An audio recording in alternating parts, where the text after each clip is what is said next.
Hello, my culinary friends. Welcome to another edition of Papa Bojo's Kitchen. Today I'm going to show you how to make hummus, and I'm going to also show you how to make great Za'atar pita chips. Za'atar is a combination of herbs, Lebanese, Middle Eastern herbs that I'll mix with some olive oil, and we'll spread it over some pita chips or some pita bread, and we'll stick in the oven and we'll bake it. They make the best pita chips that you can only get if you make them yourself. You can't get these at the store, and they're perfect for dipping into a great homemade hummus. To start out with the hummus, you're going to need 3 cans of chickpeas, okay, not garbanzo beans, get chickpeas, okay, and if you can get them from a Middle Eastern store, that's even better.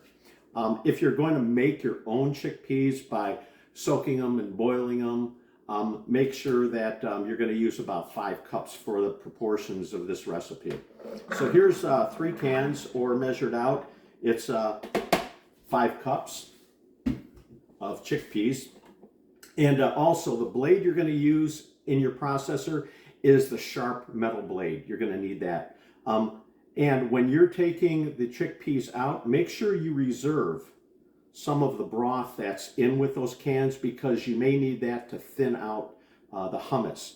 Depending upon how much moisture there is in your chickpeas, the moisture in the chickpeas and the moisture in the lemon juice and the other things may not be enough, and you may need to use this instead of water to thin out your hummus to get it to the consistency you like. Different people like different consistencies. Some like it thick. I like mine a little thinner. And understand that when you put your hummus in the refrigerator, it's going to roughly double in thickness. So if you got it after you've done making it and you got it to the consistency you want to thin it out a little more than that, because the refrigerator is going to thicken it up. So even take some of the juice when you're done and put that in the fridge too until it cools off or gets cold in the refrigerator, and you see what the consistency is.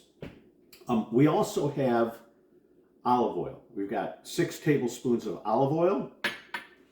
We've got 5 ounces of fresh squeezed lemon juice. Don't use concentrate if you're going to go through the trouble of making fresh homemade hummus by yourself. Use real lemon juice. So about 5 ounces of that. We've got 3/4 of a cup of tahini. What tahini is it's a sesame seed paste.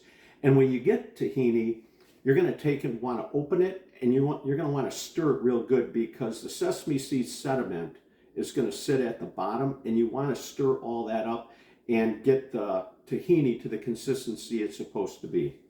We also have 1 clove of garlic that I've already crushed and put in here.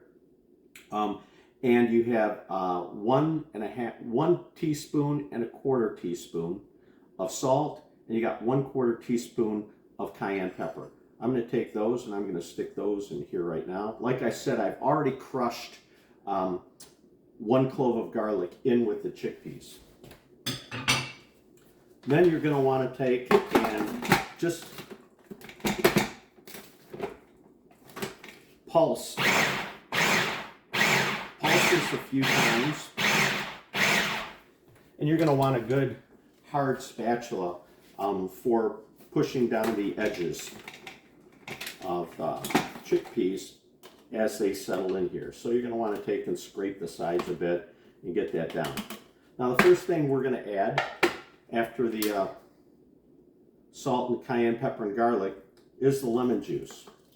This is quite a bit of lemon juice, so this is going to thin it out a little bit. Again, we're going to pulse a few times. And you can see how that's starting to thin out the hummus or the chickpeas. Then we're going to take and again scrape down the sides, get everything close to being in the middle. Now we're going to take and pour in this tahini. The tahini is important because that's where a lot of the great flavor of hummus. You might hear some people might use peanut butter. Yikes. No, that's not hummus. I think they mistake the flavor of the tahini, which is similar to like a peanut butter type flavor. I think they mistake it for that, and so they think that's what it is, but oh boy, that's not what it is. So you don't want to use peanut butter, you want to use tahini. And then we're going to take and we're going to pulse this. few times. Again, I'm going to scrape down the sides. And now there's a little feature that you may or may not be aware of, specifically meant for this. You see this little round thing you pull out? Well, in the very bottom of it, I don't know if you can see it, there's a little hole right there. And what that hole's for is when you're going to emulsify something like oil, like in this case olive oil, you're going to take and pour the olive oil in here, and it's going to drizzle down and it's going to emulsify perfectly for you, measuring out just by it oozing through that hole as you go. So now I'm going to turn my food processor on low and I'm going to start pouring this in.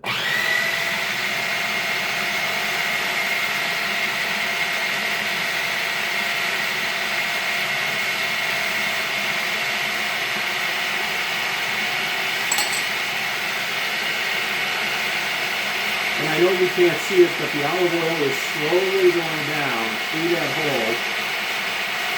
And when it gets all the way through, then I'm going to stop the food processor. I'm going to check the consistency of the hummus. Okay, that's all done. So now, I'm going to check the consistency. The consistency right now is too thick, and don't be afraid if it looks a little coarse, because you're going to need to run your food processor for about a good 5 minutes for it to break down the skins, unless you want to go through the process of individually taking every single skin off the chickpea, which I don't advise. So now what I'm going to do is this is the exact reason why you have the extra juice. So I'm going to put this on low, and I'm going to put some of this juice in and thin this out until it gets to the consistency that I like it.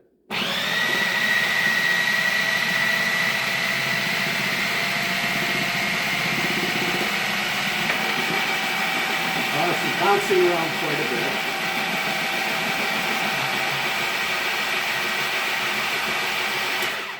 I'm going to quickly check the consistency. It's still not quite where I like it.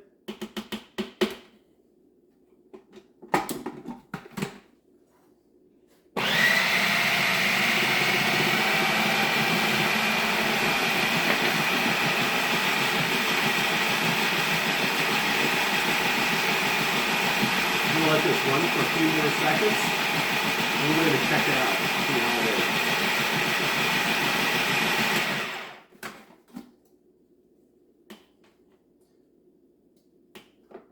So now this is the consistency that I like it. So now I'm going to run the food processor for about 5 minutes, okay? And we'll come back and we'll see what it looks like.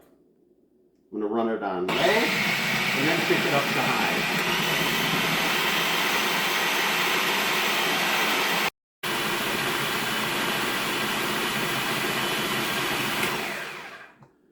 So now I've run the processor for about 5 minutes.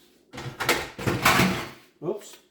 And the consistency of my hummus and the smoothness of it is as you see here. Okay, so now this is how you're going to want to plate it. I mean, you can plate it, you can just eat it just the way you want. But you take and you put a couple big dollops right in the middle of a plate.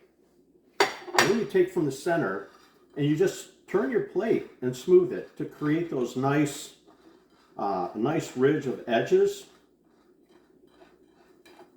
like that. Let's stick the spoon right here.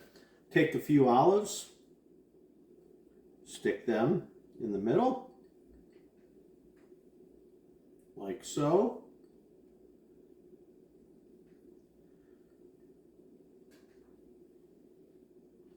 And then, and this is just a personal preference, you don't have to, but it looks nice.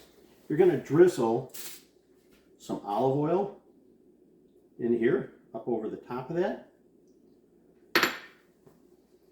And then you're going to put a little bit of paprika, just sprinkle a little, just to give it some color on the inside there. Now this is not cayenne, this is paprika. And with that, this is a perfect plate of hummus tahini. And in a moment, I'm going to show you how to make great pita chips, like I mentioned, with za'atar. Za'atar is spelled Z-A with apostrophe A-T-A-R. Again, you can get this in any Mediterranean restaurant or market. And I've got my own that I've put in there. There's a spelling of it, Za'atar.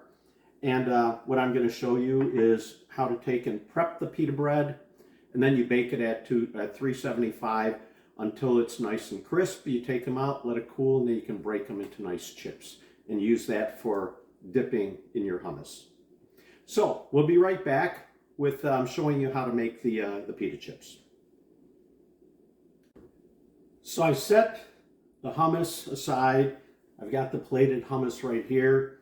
I've got one piece of pita bread. I've already done one on the side, but I'll demonstrate to you how to make the za'atar chips or pita chips. And what you need is you need pita bread.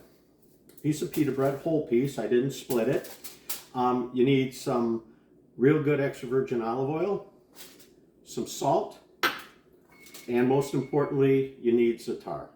Okay, so the first thing you're going to do is you're going to drizzle some of this olive oil on the pita bread, and you're going to spread that all the way around. I recommend you start on the back side of the pita bread first, because you're going to flip this over.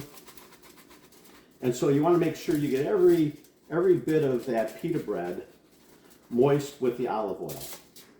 Then you're going to take and you're going to put some salt on there, because hey, it's a salty snack, right? You can eat these things even without hummus, believe it or not. They're just freaking awesome. Then you're going to take your za'atar and you're going to put this heavily on here. Sprinkle this pretty heavily on here.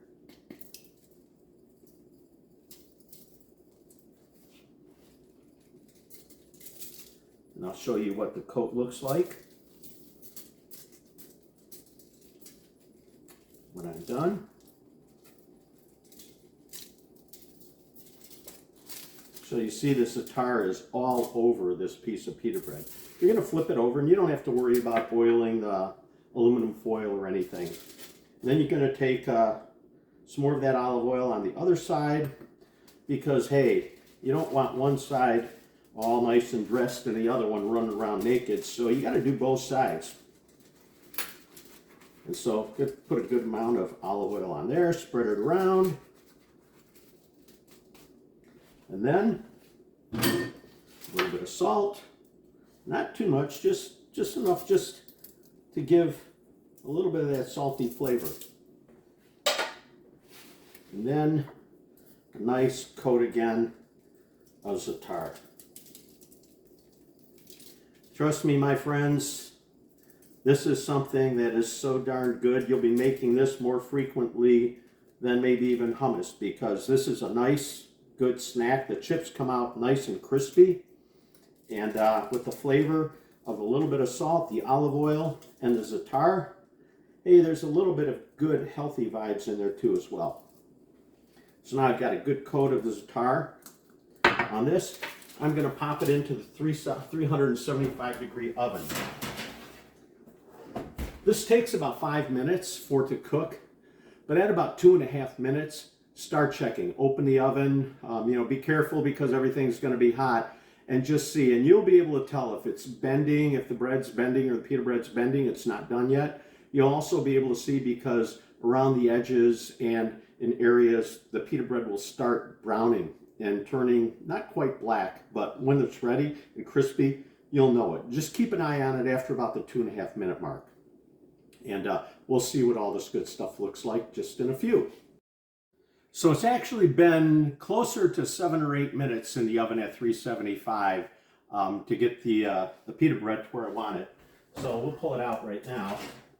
And you can see it's nice and golden brown.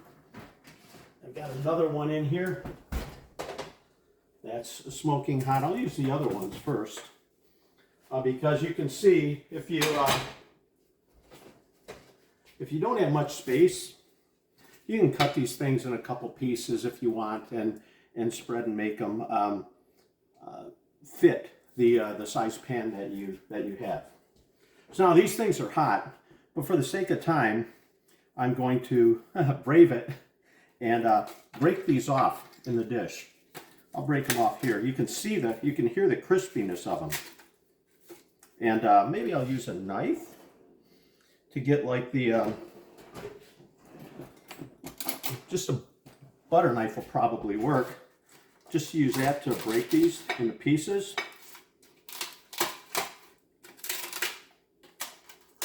And don't worry about the little crumbs. That doesn't really matter. And you can see these things are like super crisp. And along with the hummus, they just go along perfectly. Really simple to make. And also a plate. You can put these in a plate, or you can put them in a bowl, whatever suits you and how you want to eat these. These things will stay for a couple days. Because they're toasted, there isn't much moisture in them. And the small little bits of crumbs, you can do what you want with them. I like to eat them too. But for right now, we'll just leave them as it is. So these are your pita chips. And like I said, they go perfectly with the hummus that we made previously. And honestly, if you do like hummus, don't spend the money at the store. For the amount that you're spending for whatever brand you're buying of a little tiny, small little tub of hummus, you can make multiple times of that for the same cost. And yours is going to be much better. It's going to be fresher and it'll last. And another thing, and I actually heard about this and I did try it and it did work. If you have a lot of hummus left over, just like the tomato paste that I talked to you about when I was making the cabbage soup, you can put hummus in a good freezer Ziploc bag, get the air out, flatten it out, and stick it in the freezer. I actually tried it, and a month later, I thawed it out, and it was just as good as the day I made it. So that's another thing. Don't be too worried about making too much and what are you going to do with it. Based on my experience, what I heard and what I actually tried, I was able to be successful in freezing it. So we're going to give one of these a try. You'll hear the crunchiness. Just take and dip it in this good old hummus. Oh my God, that's so good.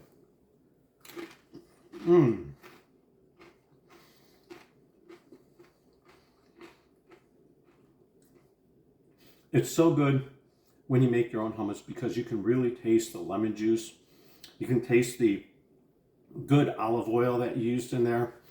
The tahini is just absolutely perfect.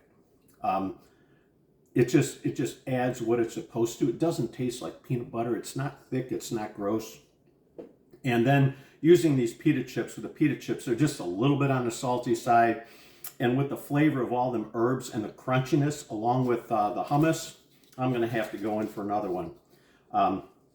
Not much better than this. So I hope you've enjoyed the video. If you got any questions, let me know. And as usual, thank you for watching Papa Bojo's Kitchen and Bon Appetito. Goodbye, everybody.